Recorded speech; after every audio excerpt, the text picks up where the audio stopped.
Full disclosure, news and commentary number 26.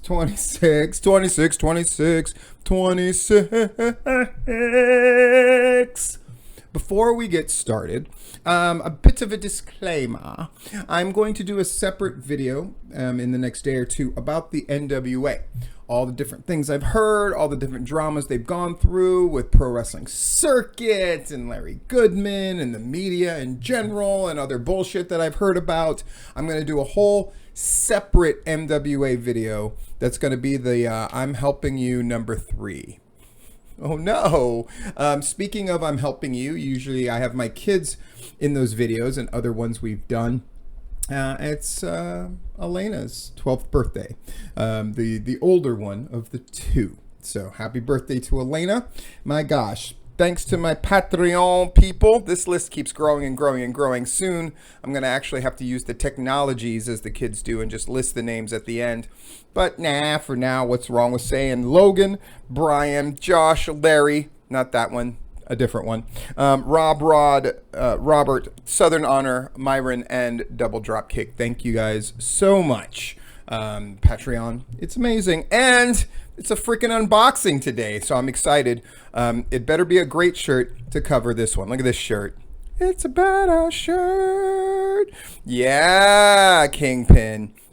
Point of pride yesterday, my 8-year-old going like, oh, I like him. He's one of my favorite villains because he had a reason for being the way that he was that I appreciated. And who uses those words when you're 8? She does. And she's talking about, of course, Into the Spider-Verse, which is her favorite superhero movie. Yeah, get on my kid's level. Anyway, let's do this unboxing.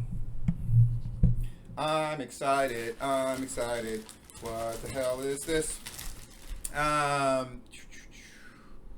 Fulfillment center. That usually means that it's a ripped apparel thing. People know I love ripped apparel. I love ripped apparel. So, oh, there's an actual.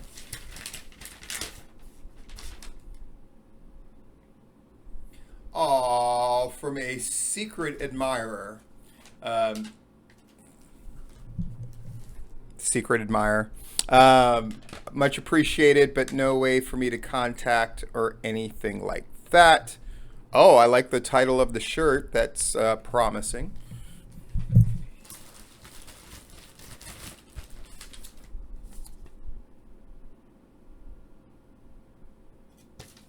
Cool.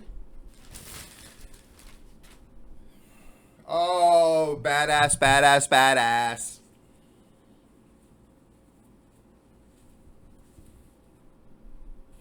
Yeah, the Spider-Man meme combined with 4 different Jokers. The movie Jokers. I love it, I love it, I love it. Let's put it on.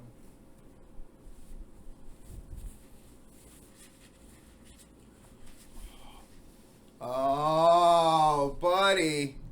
Buddy, you gotta love it, gotta love it, gotta love it. Thank you so much. All of you are so kind. Even the people who subscribe, the people who listen, I fucking appreciate the shit out of it. All right, let's get a couple things out of the way and let's get this bitch going. Our commentary, by the way, it was originally going to be about the NWA. Let's see. But it's not going to be. What is it going to be about? It's going to be about a bad trend that I've noticed, and actually Larry noticed as well. We talked about it yesterday. I thought it was worth putting out there. Keep in mind the harsh language used is mine and mine alone. Don't blame Larry. Tonight on the tipping point, it's me and Gary Lamb one-on-one. No bullshit. Larry, because Larry ain't home. Larry is, of course, at the NWA thing. He was there yesterday, and he's there again tonight. I noticed that Billy Buck was part of the NWA tapings. That's great fucking news. It pleases me very much. I wanted to put that out here because in the video I'm doing about the NWA and all their various bullshit, yeah, I don't want to bring up any good stuff, and that's definitely a good thing. Happy for Billy Buck. All right. So tipping point is me and Gary Lamb one-on-one. What's it going to be? Lots of people are asking me, what's this thing going to be? It's going to be fucking good, whatever it is. We're just going to have to wait and see. I'm excited to do it. It's just Gary and I. There's no other guests. There's nothing else going on. So we're just going to get right into it, by the way. All right. Let's look at the shows that happened. I'll start with the good, the bad, and the ugly. So the good, yeah, Pro Wrestling Circuit drawing 225 to 250. That's great. Their crowds continue to hold firm and get a little bit larger, little bit larger, little bit larger. Of course, that's the good. The bad, they had a couple of their top baby faces not there. That's really bad. And the ugly is part of the commentary, so we'll save it for that. PWX, they had a show as well, September 22nd, which normally would have fallen under the province of the last, full disclosure, but the results didn't get in on time. The good, Logan Creed getting finally the massive push. The bad thing is they had to do that because they kind of booked him middling before. And there really isn't an ugly. They drew 250 to 260, which in that location is perfectly fine. So they're still doing big crowds, still doing their shit. It's great to see. Anarchy, the good. The crowd was up about 30 or so. They're at 115. I didn't see anything bad about that show. Hopefully they're finding, obviously they're going in a different booking direction. I would suspect that they have a different booker because things seem to be moving in a slightly more risky direction in a lot of ways. It's not the same old, I mean, the one knock that you could make against Anarchy is they followed a very pat way of doing things. And it seems like they're attempting to break away from that in a couple of different ways. That's exciting to me. Southern Violence. Rob Rod with the report, always fucking great to see. 125 plus 25 comps, much smaller than the crowd that they say that they usually get. Is that an indication that they've been bullshitting their crowds before, or they're claiming it's because of football? Folks, stop. Yep, stop. Invisible Man made an appearance. Sad. This shouldn't shock anybody about Southern Violence. The people who are kind of in charge of that thing have a tendency to enjoy the more kind of crazy aspects of the wrestling medium. And I have nothing inherently against that. I'm not sure if their audience really goes for that. Time will tell on that one. GIPW, Larry went to the show and then Larry quickly left because he fucking hated it. Fucking hated it. Somebody else put a report up. They drew a crowd of about 40. They've got a long way to go. You don't want to waste your opportunity to make a first impression on Larry or Rob Rod.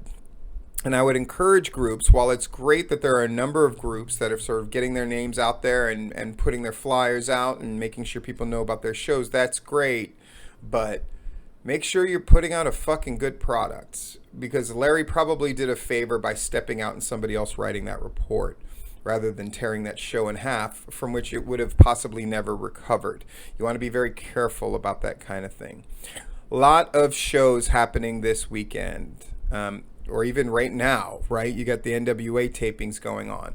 Of course, tomorrow night you got fucking AEW's TV show going up against NXT's TV show. Exciting as fuck. Southern Fried, Wrestling United, Peach State, Pro South, NCW's fucking making their re-debut.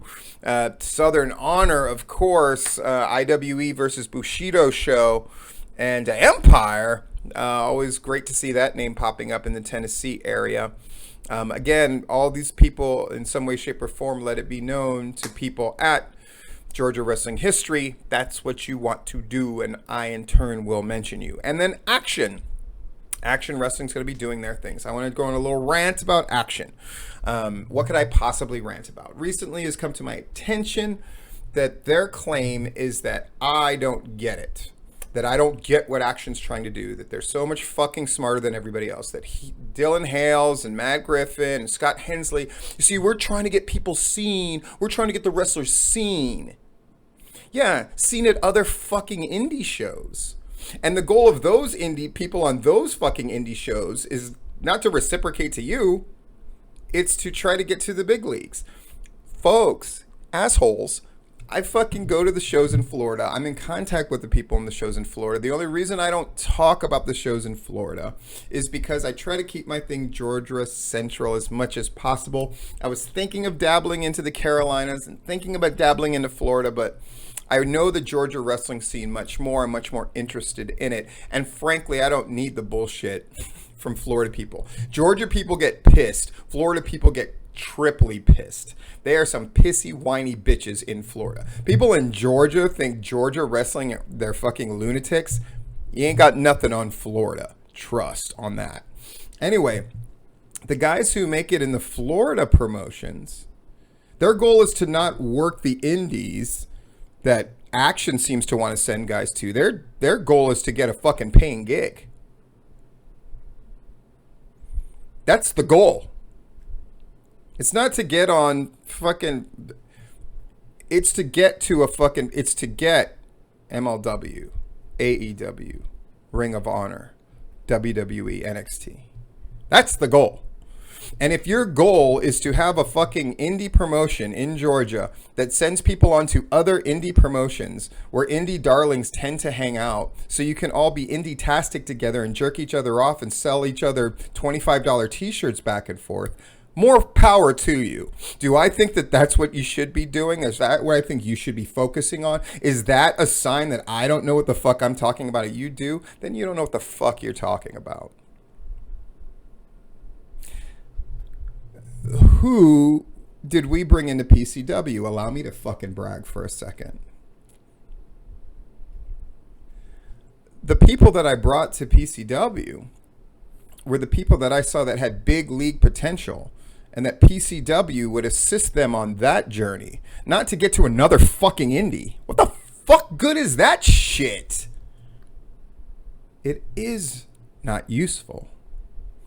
But when I saw Richard Swan at a show in Florida, I brought him in to Georgia. Leva Bates, Sue Young, and on and on and on. Fuck. Look at the people that we would bring in for Sacred Ground. Duh. Yeah? It's people who went on to get contracts to wrestle for a living or to go on to do even bigger things in wrestling and get paid for it. Adam Pearce. These are the people that I fucked with. The people that I saw that had legitimate, big league, money-making potential. And I wanted PCW to get the rub from them, and they in turn to get the rub from PCW. Am I wrong? My track record, proven. Until you have a real track record to point to, go fuck yourself. Moving on. Like I said, I'm going to talk about the NWA tomorrow at length. Yeah. This is obviously a big week. Some people are calling it the greatest week in wrestling history and all this kind of hyperbole. I'm just glad, I'm not going to get into that debate. I'm just glad people are excited. I'm glad that I'm excited. Hell, I might do the fucking back and forth channel changer thing with AEW and fucking NXT. And I would have never thought I would have done that with wrestling again, especially on the national scene. I usually could give a fuck. And honestly, I could kind of give a fuck about both leagues. I'm just being honest. However, I love the very notion of the conflict. God, I love this fucking Joker shirt. God, I love it. I love the idea of it. Let's get into the commentary. All right. We know how I feel about wrestling fans. Fuck them. We know how wrestling fans feel about themselves because that's what wrestling now caters to. Without us, there wouldn't be wrestling. And so everybody treats them accordingly. The Japanese have a saying that you'll often find inside of businesses and things like that. The customer is a god. And what they mean by that is it's as simple as it sounds. You have to treat the customer as if they are the most important thing. And I get the mentality. Wrestling has also adopted this mentality. Except when the Japanese did it in legitimate businesses, and am I saying pro wrestling on the indie level is not a legitimate business? It is not. That's part of our commentary. Let me say that again. Professional wrestling. Professional meaning you get paid for what you do. Professional doesn't mean you're good at what you do. There's a fucking life lesson for you. That's how we use it colloquially. You have to be a professional. You have to be a professional. Professional doesn't mean you're fucking good at what you do necessarily. It just means you get paid for it. Ooh. That's a slap in the face, is it not? Is that a reality check? Good. A lot of people need it. But pro wrestling, because it is not a legitimate business, because it suffers from a great deal of low self-esteem and inadequacy, it's why wrestling people pretend to be tough guys, always put on airs about how tough and mean and all of that, because they're ultimately doing some fake ass bullshit. So they have to overcompensate. And pro wrestling subsequently, because they pander to their audiences. There's a difference between respecting your audience and pandering to an audience. When Southern Violence does we're going to pick a fan and they're going to book the show thing, even if they cover it by weaving it into what they're already wanting to do, there's an element of pandering there that basically says it's an indication of your own low self-esteem as a promotion. We don't trust ourselves to be the arbiter of the show. So we're going to constantly remind you that you're a part of things. And in fact, we're going to give you a semblance of control over what's going on. That's our way of establishing a connection with you. Oh my God, that's the guy that I always text good morning and I always text good night and I always check in at least once every hour and 15 minutes to hour and a half to see how the person's doing and if they like me. And I'm not too aggressive about stuff. I like to keep, and I'm just, everything's up to you. And where do you want to go eat? Whatever you want to go eat is fine. You don't really know. I don't know. I might have a couple of suggestions. Oh, those aren't good either. Okay. I don't know. I mean, or I could just come over and cook for you. I'd be happy to do that. Are there any foods you're allergic? Holy fucking shit, right? If that was your friend, you would be like, Jesus Christ. And there's wrestling promotions that are definitely on that end of the thing. Holy fuck. And that goes out to all you promoters too, who constantly put out stuff. Man, we love our fans and our fans and our fans and our fans and our fans and our fans and our fans and our fans and our fans and our fans and our fans. Pandering works, but it comes at the price of cool. The baby face that has to reach out to slap hands is never as cool as the baby face where they reach for you desperately.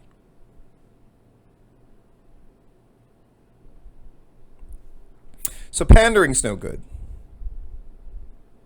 You know what else isn't good though? And Pro Wrestling Circuit brought this up and they're going to have to pay a little bit of a price for it. When they had two baby faces, and this is not unique to them, but they're the most recent example, so I'm highlighting it. And it's because Pro Wrestling Circuit is doing so many things right. Financially, they're doing things right. They have a ton of sponsors. They're a show that's growing. There's a show that's figuring out how to get the sizzle to get them in, but they're giving them enough steak. But are they? Because a lot of that crowd left unhappy. Because not only were the two top stars from a babyface perspective, not there, they weren't really told about it.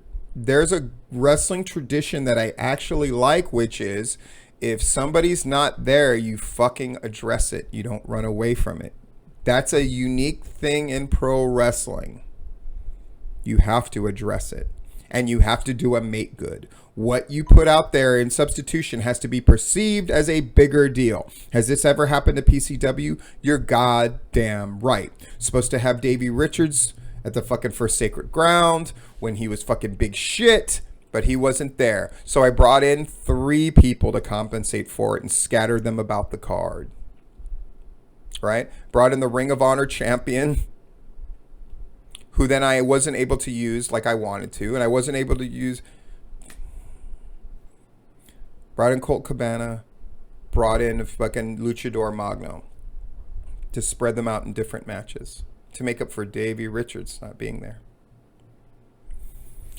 You have to do make goods, and you have to be honest with your audience. Even Paul Heyman, who's one of the biggest pieces of shit in wrestling history when it comes to lying to the boys and lying to the wrestling media and lying. When somebody was a no-show, he would go to the audience and people would say he never lied to the crowd, which is horseshit. He lied to them too. He worked them too. But he acknowledged them and respected them enough to understand that if I try to fucking put one over on the crowd and it doesn't work, I'm fucked. So I'm just going to be upfront. Sabu is not here tonight. Here's why he's not here, but we're going to make it up to you in this way.